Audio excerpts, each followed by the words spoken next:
श्रावण महीने की दोनों अष्टमियों में से कोई भी अष्टमी, ये भी जरूरी नहीं है कि सोमवार की ही अष्टमी थी। श्रावण महीने की दोनों अष्टमियों में से कोई भी अष्टमी को, आज भी नियम है महाराज, कोई मदिरापान में डूबा है, कोई वेश्यावृत्ति में डूबा है, कोई मांसाहार में डूबा है, कोई गलत काम में जुए आदि में डूबा हुआ है, तुम छुड़ा कर रह कि मत जा मत कर तुम छुड़ा कर रह गए। तो शिव महापुराण का बड़ा सुंदर भाव वर्णन करा गया है, बड़ा सुंदर।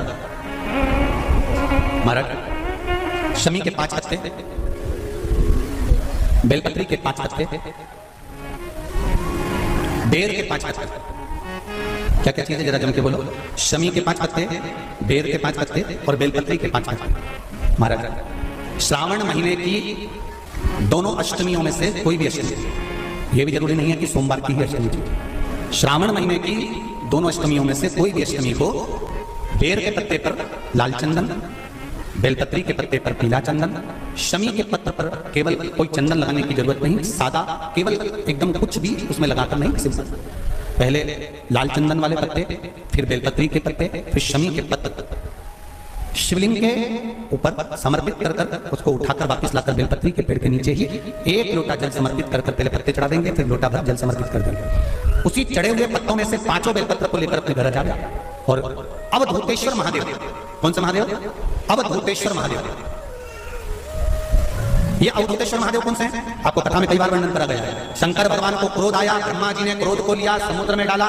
उस रूप को क्रोध का एक रूप था, क्योंकि जो मदिरापान करने वाले होते हैं, व्यसन करने वाले होते हैं, गलत काम करने वाले होते हैं, इनको सुधार करेगा। जितना तुम समझाओगे ये उतना कबूल होंगे। तुम बच्चों से कहोगे गलत लड़के के साथ रहना मत रहे, तो और ज्यादा क्रोध करेगा, और चिड़चिड़ करेगा, और अपशब्द करेगा। तो ये क्रोध को सही नहीं करते। अवधूतेश्वर महादेव, अवधूतेश्वर महादेव का स्मरण करते 5 पत्तों को लेकर आइए। कुछ समय बाद जैसा जैसा समय की अनुकूलता मिले, आप किसी मदिरा पान करने वाले या किसी व्यक्ति को वो पत्ते दोगे या प्रसाद के रूप में दो तो अच्छी बात है, नहीं तो उस पत्ते का थोड़ा थोड़ा भाग भी प्रतिदिन मात्र 21 दिन तक अगर थोड़ा थोड़ा भाग भी दे दिया जाए तो धीरे धीरे मदिरा पान, व्यसन, गलत आदतें छूटना प्रारंभ हो जाती है और वो शंकर की शरणागति ग्रहण करते हैं।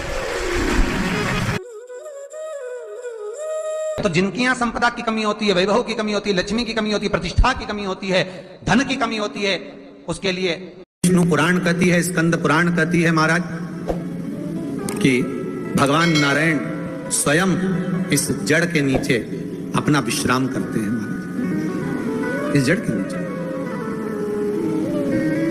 प्रयास करा करो, 1 चुटकी हल्दी, कितनी? मात्र 1 चुटकी हल्दी, आंवले के वृक्ष के नीचे भगवान हरि हर महादेव, कौन से महादेव हैं? हरि हर महादेव के नाम से रखकर उस पर पूर्व मुख कर पूर्व की ओर मुख कर जल समर्पित करना प्रारंभ कर दीजिए।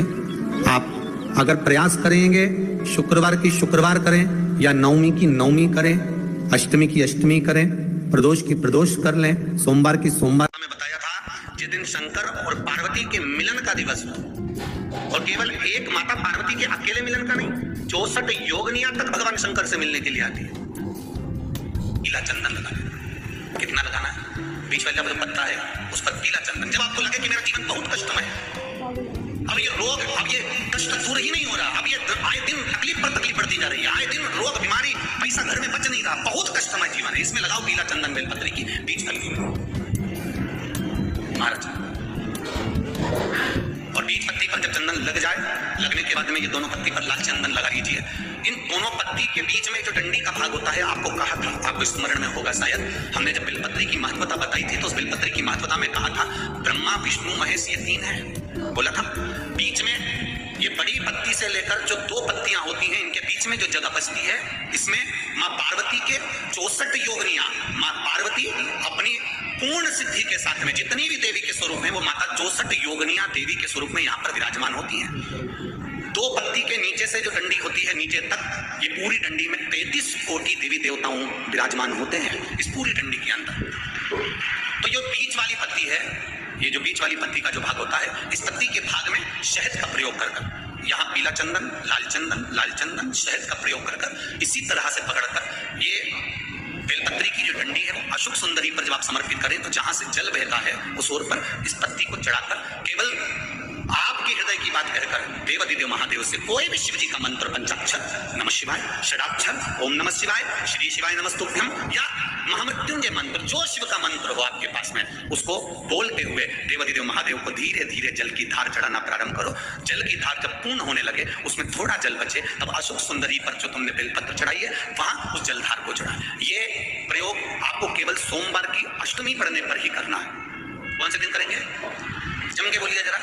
सोमवार की अष्टमी पढ़ने पर यह प्रयोग करें और जल चढ़ाकर बाबा से विनती कर कर उसी बेलपत्र को वापस उठाकर कहीं जलाशय में या किसी पेड़ के नीचे विसर्जन कर दें और 1 लोटा जल वहां भी चढ़ा दें। बस निवेदन कर कर आ जाइए, मेरा बाबा 3 माह के अंदर हाथ जरूर पकड़ेगा और आपको दलदल से बाहर काया के रोग से मुक्त। एक बात और आपसे कहेंगे, उतारिएगा। जिसके शरीर में सफेद चमड़ी पड़ने लगती है, चर्म रोग हो जाता है या चेहरे पर आंख के पास में पूरा काला बना जाता है, उसको हमेशा याद रखना है, लाल चंदन का लेपन पीपल के पत्ते पर करिए। काय पर करना है? पीपल के पत्ते पर लाल चंदन का लेपन करिए। लेपन कर कर सोमवार की अष्टमी के दिन उसको लेपन कर कर वापस निकाल कर शंकर भगवान पर उसका धीरे धीरे त्रिकुंड बनाकर लेपन करना प्रारंभ करिए। जब आप त्रिकुंड बनाकर लेपन करना प्रारंभ करें, उसके बाद चंदन को, जो सोमवार की अष्टमी है तब निकाल कर लिया है, और निकाल कर लाकर उसको डब्बी में रख लें। उस चंदन का प्रयोग चर्म रोग के स्थान पर थोड़ी थोड़ी मात्रा में करना प्रारंभ करें, पानी के साथ मिलाकर। परंतु उस चंदन को केवल 6 से 7 दिन में प्रयोग करिएगा, ज्यादा नहीं। धीरे धीरे चमड़ी, परंतु उसको सोमवार के अष्टमी के दिन सिद्ध कर बनाना है। उसको सोमवार के अष्टमी के दिन चढ़ाना है श्री शिवाय नमस्तुभ्यम या ओम नमः शिवाय या पंचाक्षर मंत्र या महामृत्युंजय मंत्र, जो आपको आता हो, शिव जी का जो नाम आपको याद हो, उसको बोलकर चढ़ा दें। उसको लिया, फिर उसको अपने शरीर पर लगाना प्रारंभ करो। उसका फल आपको 15 दिन के अंदर धीरे धीरे धीरे धीरे प्राप्त होना। लाल चंदन का प्रयोग शिव जी के लिए अवश्य। सोमवार के अष्टमी के दिन अशोक सुंदरी वाली जगह, सबको मालूम है ना अशोक सुंदरी की जगह, अशोक सुंदरी वाली जगह पर 7 हल्दी की बिंदी रख दी जाए। लड़का लड़की जिसका विवाह नहीं हुआ उसका हाथ रख दिया जाए और वही हाथ के छापे पीपल के वृक्ष पर 5 लगा दिए जाए। महाराज 3 महीने में उसका विवाह पक्का हो जाता है। सोमवार की अष्टमी का इतना भाव है, सहज नहीं है। सोमवार की अष्टमी शिव और आदिशक्ति का मिलन है। सोमवार की अष्टमी तेरे लिए Amazon पर मिलेगा रोज का सामान।